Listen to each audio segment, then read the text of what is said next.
Hello， 大家好，我在22岁时才开始学习荷兰语，现在的我可以以荷兰语来进行日常沟通。我在语言方面不是一个特别有天赋的人，在这些年里，我也不断的在尝试如何使我的荷兰语有所进步。在这些尝试中，我发现了一个能使我荷兰语快速进步的技巧。这个技巧是完全免费，而且是一个轻松学习的方式。它适合我，或许也会适合你。所以在这个视频里，我将和大家无私的分享，而且也会在视频的最后告诉大家一些会让荷兰人刮目相看的句子。我是小云，在这里我会每周和大家分享生活知识、个人经验、成长学习和融入异国生活的小技巧。在网上我们会看到成千上万免费学习某种语言的方法，在 YouTube 的频道上我们也会看到很多视频教我们如何在3个月内学成一门语言，但是我们也必须要认清现实，这些在几个星期或几个月内学成一门语言真的是不太真实，这些标题更多的是个点击诱饵。我来和大家分享我学习荷兰语的真实经验吧。学习荷兰语是需要时间去累积的，如果你的母语是英语，那么从不会说到可以自如的运用非常简单的荷兰语来做交流，这个过程需要最少6个月的时间。但是如果你的母语是亚洲国家的其中一种语言，比如说中文、日文、韩文等等，那么我们需要的时间就更长了。我的母语是中文，从不会说荷兰语到可以自在的交流，这个过程我用了2年的时间。所谓可以自在的交流，就是能够听懂对方说些什么，自己也能够回应对方，而且可以表达自己的看法。还有的就是在用荷兰语交流时不会感到不舒服。我学习荷兰语分成3个阶段，初期、中期和后期。在我们对荷兰语一窍不通的时候，我称它为初期。在这个阶段，我们需要把荷兰语的基础打好，而我用的方法是看荷兰儿童漫画和听儿童故事。你可以用各式各样的资源来满足这个要求，你可以在网上寻找一些简单的荷兰文章或者是故事，你也可以在 YouTube 频道上寻找一些荷兰的儿童节目等等。在这个时候，我们会看到许许多多新的词汇和句子。当我看到这些新的词汇和句子时，我会把我觉得有用的词汇和句子记录在我的笔记本或者是手机里，千万不要写在本子里。为什么呢？因为手写费时，而且我觉得帮助不大。因为我相信我们最后都不会把笔记本打开重新读一遍，但是如果把它们记录在手机或者是笔记本里，这2件物品都是我们每天在用的东西，所以我们每天都有机会看到这些句子和词汇。然后我会每天把我所记录下来的词汇和短句重新复习一遍。在这个阶段，我们每天需要大概30分钟至1个小时的时间来用心学习。现在把基础打好，对我们进入中阶段的时候非常有帮助。在学习荷兰语的过程中没有捷径，就是坚持多看、多听、多说。当我觉得我自己已经准备好，来到了中期，距离初期的阶段已经是好几个月后了。在中期，我会找一些比较高质量的荷兰聆听素材，比如说 YouTube 频道里的短视频、荷兰相声、Podcast， 或者是人与人之间的对话等等。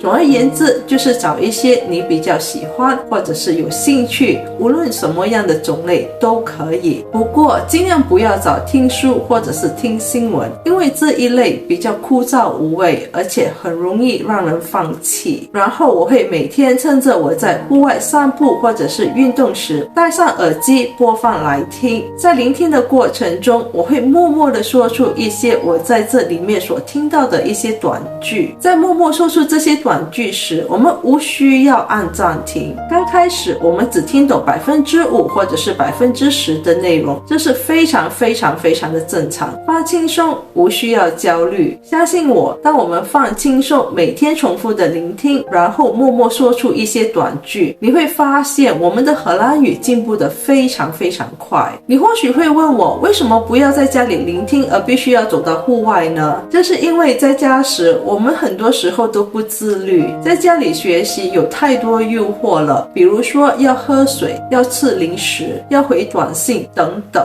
这样很容易扼杀我们的学习动机。请相信我，该犯的错，该浪费的时间，该找的借口，我都一一犯过，也用过。在学习荷兰语上，对我最有帮助，而且会让我享受学习的方法就是户外学习。当然，在这一个阶段，我们会听到很多我们完全听不懂的句子，但是也是在这个阶段，我们所听到的句子会让我们产生好奇心，他们到底在说些什么。这时最好的解决方法就是用 Google Translate。 现在的 Google Translate 可以很好的做出翻译，它可能不是100%的正确，但是我们肯定可以明白大概的意思。当我们来到后期时，这时的你已经听得懂而且会说荷兰语了。这个阶段我们一定要用荷兰语与人交流，最容易的方法就是透过网站，比如说 iTalki 或者是 HelloTalk， 与荷兰语为母语的人交流。当然，如果你有荷兰朋友、荷兰同事或者是荷兰家人，这就更好了，你可以和他们说荷兰语，荷兰人都非常友善。当他们发现荷兰语不是我们的母语时，他们会很自然的和我们说英语。在这时，我们一定要和他们说我们在练习荷兰语。荷兰人一般都非常乐意帮忙，会和我们说荷兰语。刚开始时，我们会不够自信，不太敢说，也害怕说错，也会觉得整个交流下来非常的累，因为我们的大脑需要不断的思考词汇和句子。也是在这个时候，我们的大脑被激发了，强迫它去快速的思考。这跟我们在健身的时候一样，我们必须逼自己一把，才知道自己到底有多强大。我们不需要害怕犯错，犯错是一件好事。当我们的错误被纠正后，我们以后再犯同样的错误的几率就会变小了。有些句子荷兰人听了之后会觉得你已经开始融入了荷兰的圈子，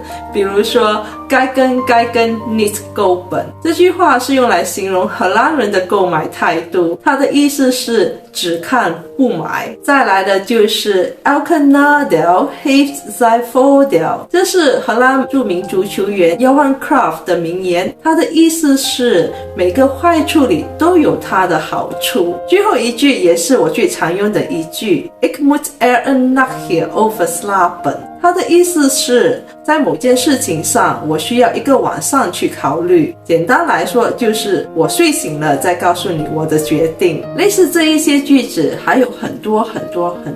我希望透过这个视频能让你相信学习荷兰语不需要花很多钱，也没有想象中的那么难，无外乎多看多听多说。如果你想在荷兰长期生活，学荷兰语是必须的，因为这样才能让你好好的融入荷兰生活。好啦，今天的分享就到这里了。我是每周与你分享生活知识的小云。如果你觉得这个视频对你有帮助，请给这个视频点个赞，也欢迎你分享和转发给更多你认为对他们会有帮助的朋友。我们下期再见，拜拜。